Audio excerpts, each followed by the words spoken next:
Hi guys, and welcome to my review for the TRN ST1 Pro, which is this IEM here that I have in my hand. This is a 1+1 hybrid priced at under $20, and it's basically the substitute or the upgrade to the ST2.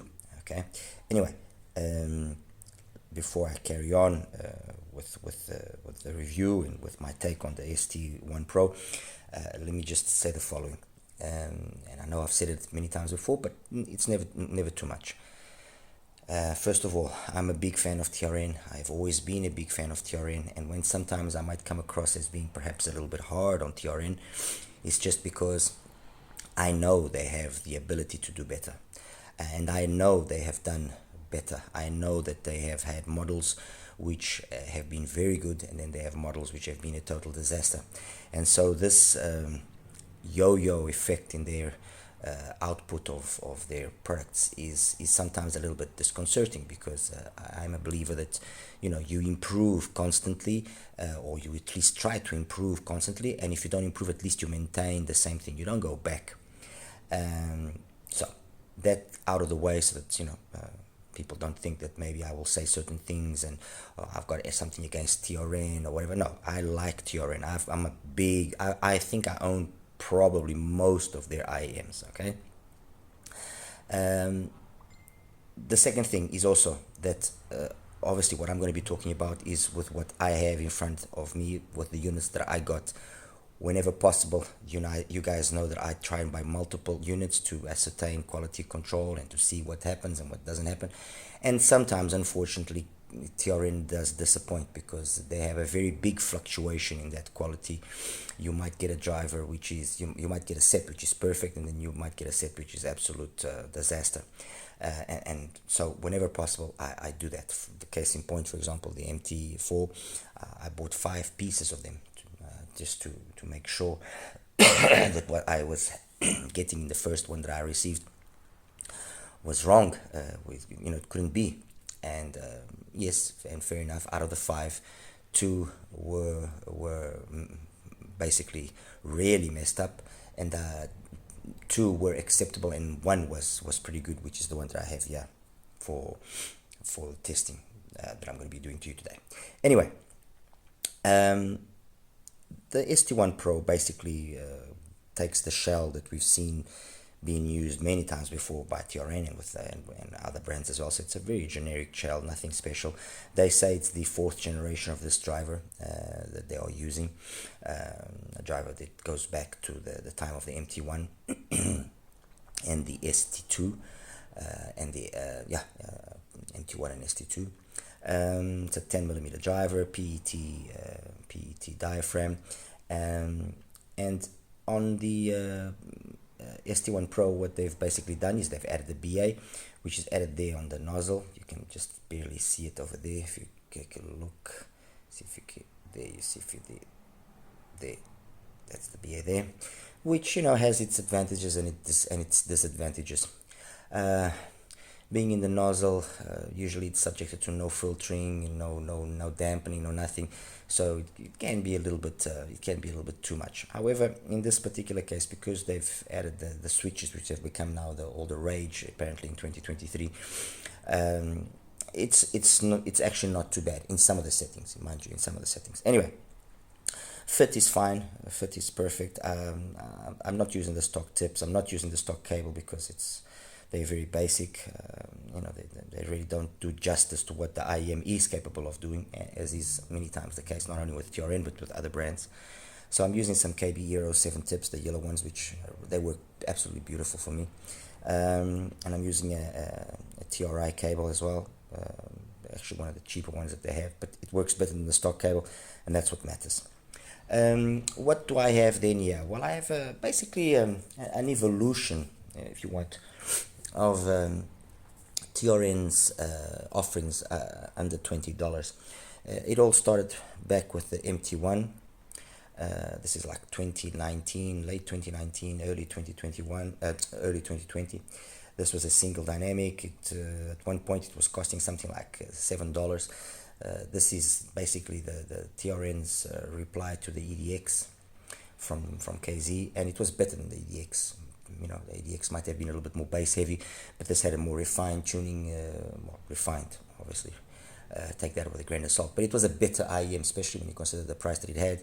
Of course, it had its flaws, so we're not gonna be here talking about, oh, but you know, soundstage and this. Oh, come on, you know, come on, guys. Let's be practical. This is an IEM that you know you put into your ears. You take to you take to the gym to work out, and you're not really worried if it gets sweat on it and if it stops working and so on. That's it. You know, okay, fine.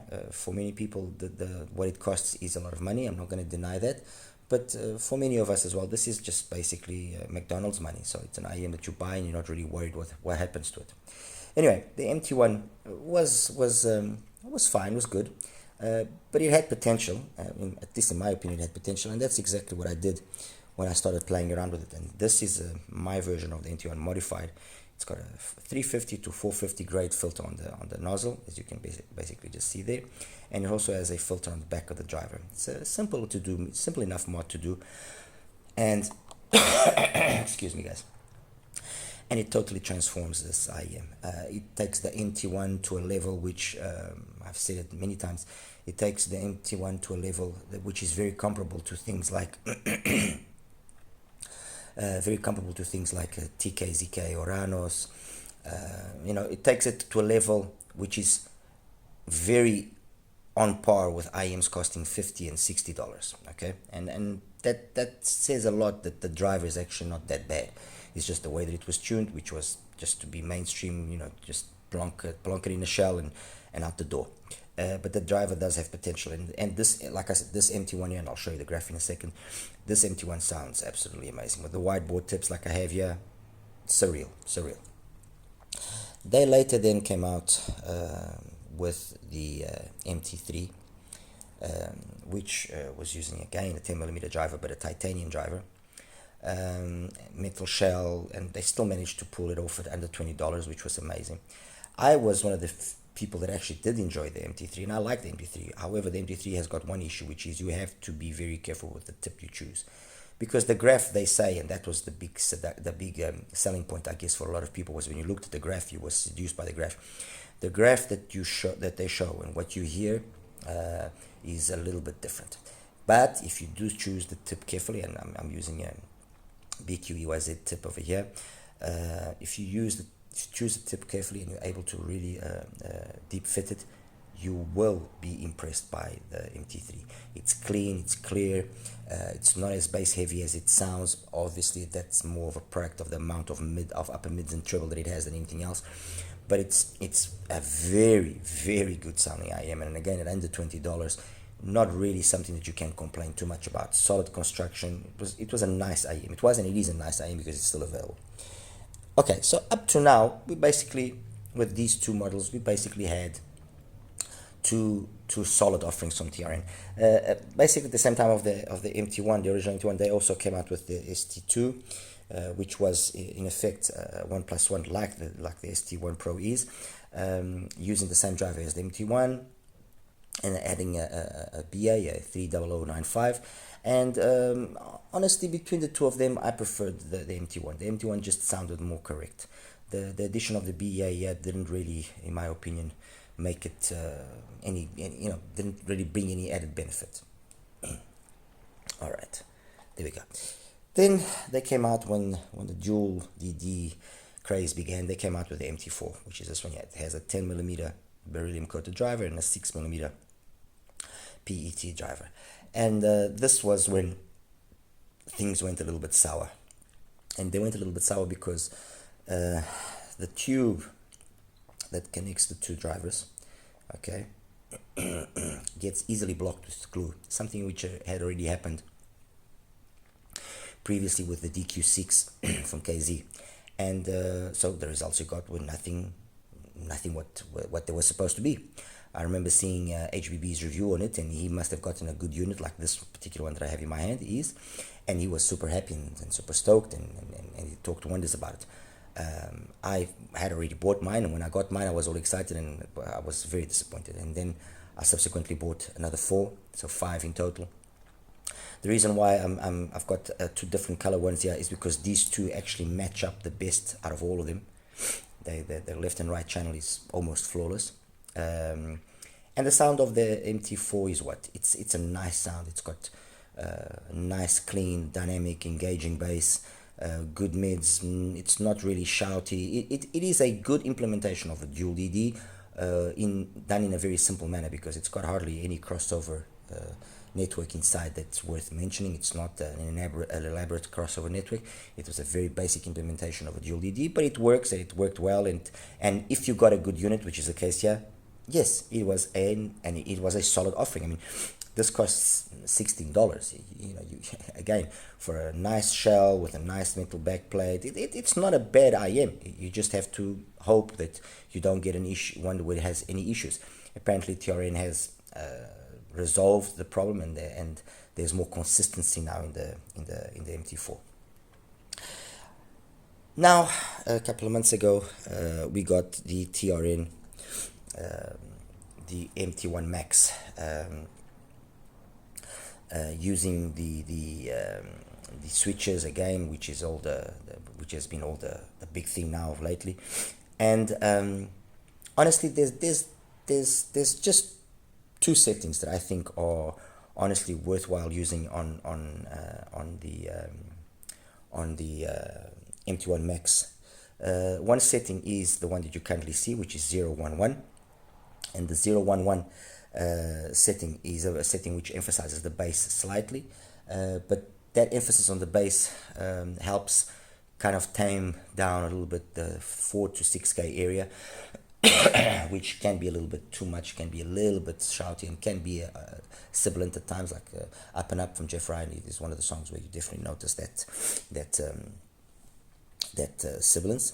And then the other setting which is also worthwhile using is the 110 setting. So you invert the position of the first and the last switch. So with this switch in the one position, that in the one, and that 0, then you get a leaner bass sound. Opens up the mids, yes, so it will be a little bit more focused for vocals and so on and so forth. Nice at up to a certain volume level. Then it becomes too much. In this setting, which is the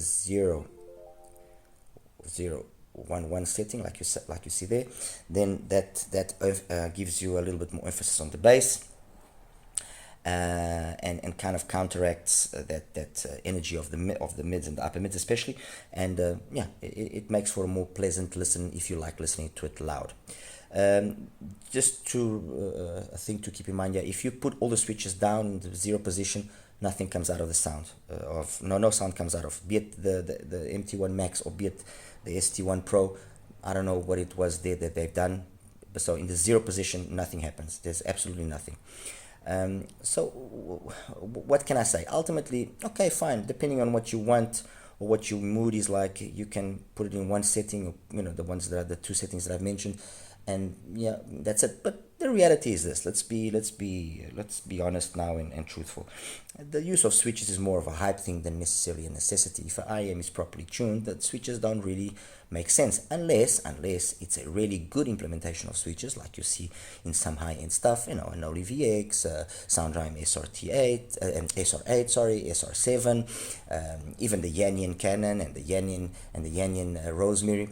If it's a properly done IM that's been properly tuned, where the switches will give you proper solid tunings by using them, then I'm all for it, But the majority of brands have been using switches now more as a marketing sales point than anything else.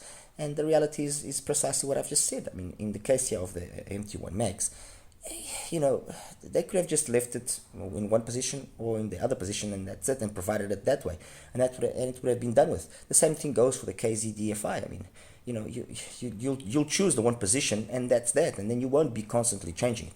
But fair enough. They tried it. The switches did bring some change to the sound, and at under $20 you can't really complain too much. I mean, in a couple of minutes, when I just give you a few comparisons, I'll give my final opinion about it. But it was still a solid enough offering. All right.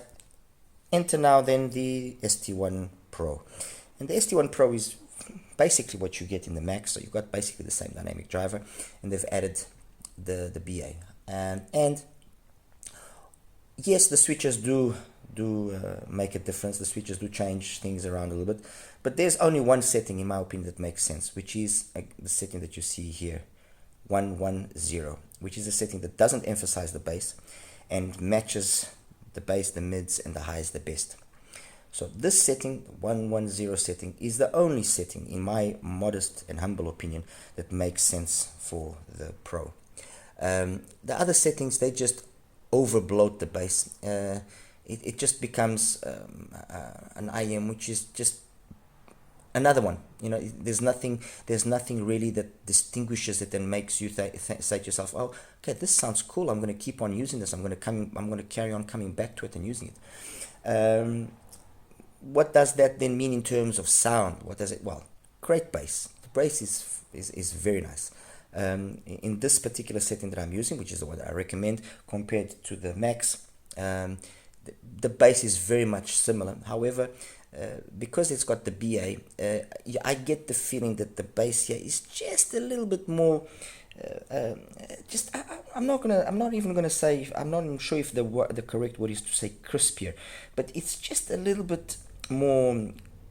You know, the beats, they sound just that little extra cleaner, like from Dusk to Dawn from George Duke.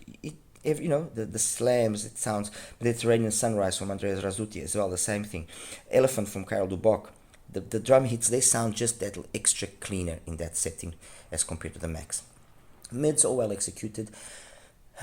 Perhaps just a tad, a little bit recessed in the females, but not always. That's the truth, not always. And then the highs is fine. They're a little bit, let's say, rolled off early, but it's nothing which is offensive. And that's why I started by saying that although the BA is in the nozzle, in this particular case, they've actually implemented it quite well. So solid in terms of frequency response, and for what it costs, very solid.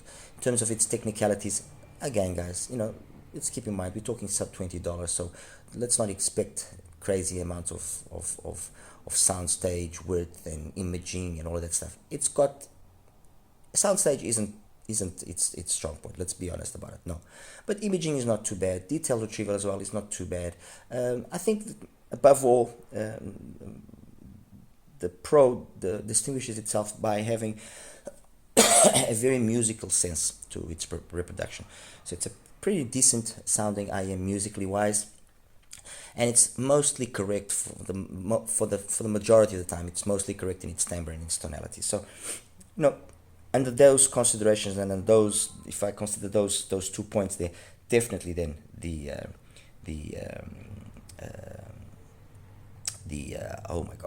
ST1 Pro is a wreck, in my opinion. Again, compared to the previous or to current models which are still available, the ST1 Pro is a definite improvement over the ST2. Definitely. I mean, it doesn't make sense to buy the ST2 even if you do get it at a low price. Obviously, the MT1, it is again an upgrade. Although my modified version, which I've already kind of explained a few times, my modified version I feel is better sounding than this. Okay, but let's forget the modified. We're talking now stock, better than the MT1 Pro.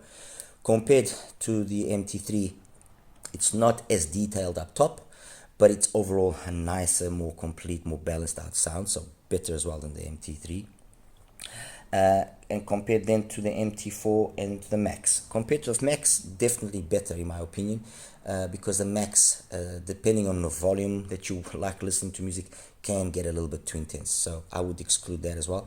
And then compared to the MT4, that's the one that I would say that these two kind of really trade blows with each other. They've got a very similar style of sound, very similar. The only problem here, the only issue here is making sure that you will get a good unit on the MT4. Other than that, they are very, very comparable in terms of the sound, and both of them, I think, probably are the standout from TRN right now. Although this was not my intention to compare with other IEMs, I know people were going to be asking me, and what about this IEM, what about the IEM? So I'll just give a quick comparison. Compared to the DFI, the KZ DFI, the non-switch version, which is under $20. Honestly, this is one that's people are gonna think I'm biased here or something, but no, the DFI is better. I have to be honest and sincere, as I always am. The DFI is a better IM. It's better built, and it just sounds better. Okay, for my ears, for my music, it just sounds better. That's not to say that don't give the ST1 Pro a go. No, give it a go. You might enjoy it more, and the fact that it's got all those tuning switches and everything. Whatever rocks your boat. But if I have to compare one and the other with my music, I prefer this. The SIM got the EW100, different tuning styles. That's supposed to be more musical, more fun, more engaging, let's put it that way. This is supposed to be more audiophile correct, while maintaining a very high level of fun and musicality as well. Of the two, this is the better IEM as well. I mean, let's be honest again. Let's just be honest. This is the better IEM. Mids, highs, everything is on the EW100 is absolutely faultless, and when you consider the price, even more so. And then finally, another one which I actually compared it to the Max, to the MT1 Max, which is the TXS from CVJ. And I said it, and I'll say it again. This also has switches, and the switches basically do a 2 dB change in the frequency response. Otherwise, the frequency maintains itself basically the same. The TXS, honestly, in my very humble opinion, is one of the little gems that we have in the market right now that not many people are paying attention to. This is an absolutely amazing IM for the price. Absolutely amazing. And by that I'm saying, yes, that I prefer this to the ST1 Pro, although the sound, again, there's a lot of similarities here, okay? There's a lot of similarities. Compared to the Max, it's better than the Max. But, this is definitely a very solid option. So, TXS from CVJ, the DFI from KZ, the non-switch version, and the SIMGOT EW100. All are very, very solid under $20 offerings, which are an alternative, a solid alternatives and solid options over the ST1 Pro. But the truth is this: the ST1 Pro has got enough going for it to deserve to be part of this, let's say, this group of 4 IEMs that you can choose from. So it kind of basically boils down to, do you like the shell? Do you like the color? Are you a BMW man, or you're an Audi man, or you're a Mercedes man, if we're going to talk about cars? That's the thing that will decide what you choose here. All right. Anyway, guys, I'll show you now quickly the graphs and we'll wrap it up. All right. You take care. Hi, guys, and welcome now to the graph section for the ST1 Pro. Straight away, I've got here the 2 settings, which are the ones that basically exist. Even though you can play around with the switches quite a bit, and the difference that happens here is a difference in the amount of bass energy that you have from roughly 800 hertz upwards, 700 hertz upwards. Everything is exactly the same. There's no change, but this extra bass emphasis on the 011 setting of the ST1 Pro kind of doesn't help the mids, upper mids, and highs shine. It darkens it up too much, kind of muffles it up too much. There's a little extra unnecessary bleed into the mids and so on. So that's really not the setting that I recommend. The setting that I recommend is this one, which is the 110 setting. Everything stays within a nice window of about 10 dBs, and it sounds good. It sounds fine, clean, plenty detailed. No real signs of sibilance or anything of the sort. And it's a nice, pleasant IM to listen to.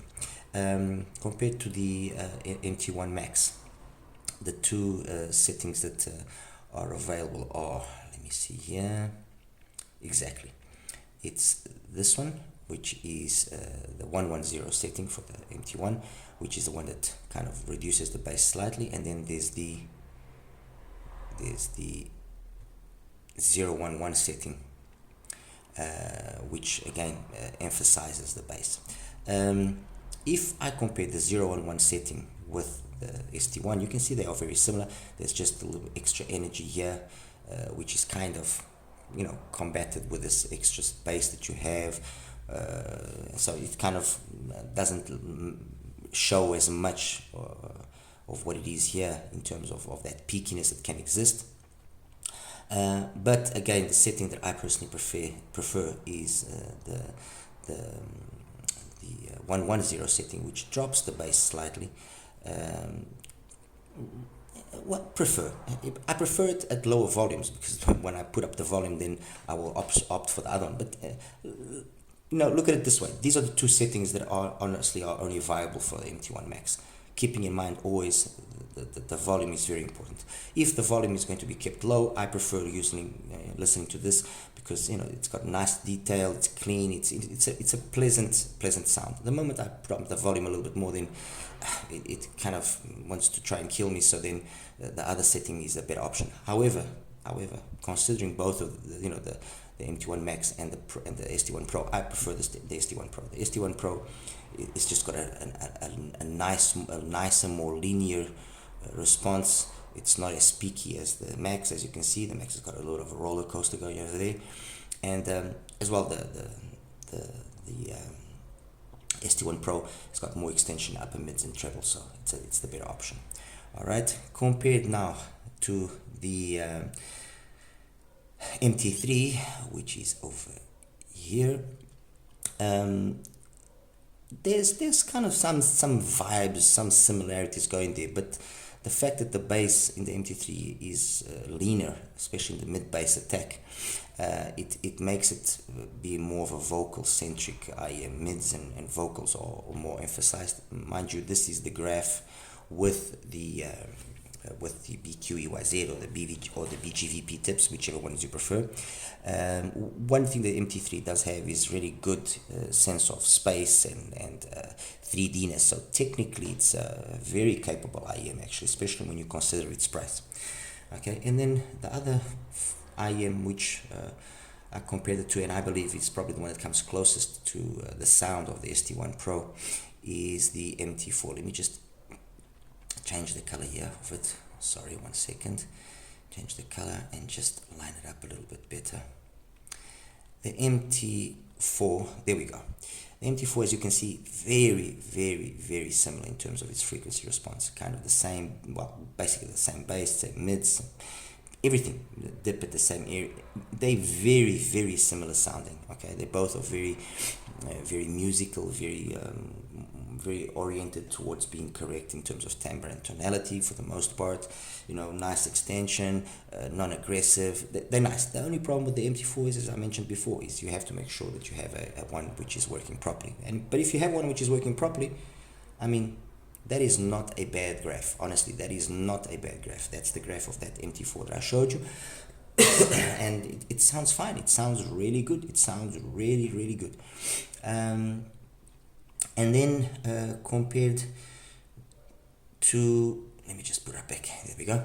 Compare then quickly to the KZ-DFI, so that you guys can just have a quick idea. KZ-DFI, the non-switch version. Where are we? There we go. Okay, so that's the KZ-DFI non-switch version. Just matching it up there.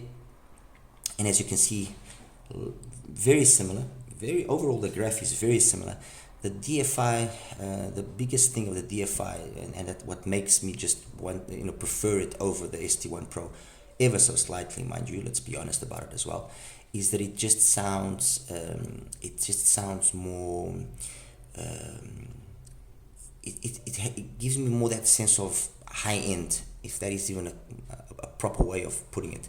It sounds more expensive than what it is. Maybe it could be the KZ kind of thought behind there that it kind of surprises you, but the DFI, the non-switch version, as you can see, I mean, that is a nice looking graph, really nice looking graph. Bass is well done. The little amount of bleed that there is not even significant. Peaks at about 3K with then a nice slow drop from there onwards. Very, very nice sounding IEM. And finally, the SIMGOT. Let me just quickly show you the SIMGOT and we wrap it up. The SIMGOT EW 100. There we go. And we just change the color so you can see it better. Okay, so take away the DFI, we don't need that anymore. And the SIMGOT. There we go. The SIMGOT, it is just honestly a fantastic sounding IM. It is honestly, it's not even correct to be comparing the two of them, because the difference in sound is noticeable. It is a noticeable difference in sound. You notice that the EW is definitely a much more mature sounding IM. It's been properly tuned, and it shows itself. You know, it's a really, really good IM. Anyway, guys, that's it. I mean, like I said, I'm a big fan of TRN. The ST1 Pro definitely does deserve to be looked at more carefully. You know, I rec it. I definitely do rec it. But like everything else, go have a look at it. Go check it out. If you have any of the other IMs that I just mentioned, you know, the KZ or something, maybe it's not really worthwhile getting this one. But if you don't, then you have 4 solid options that you can choose at under $20, which makes sense. All right. Anyway, guys, you take care now. Bye bye. As always, don't forget to like and subscribe.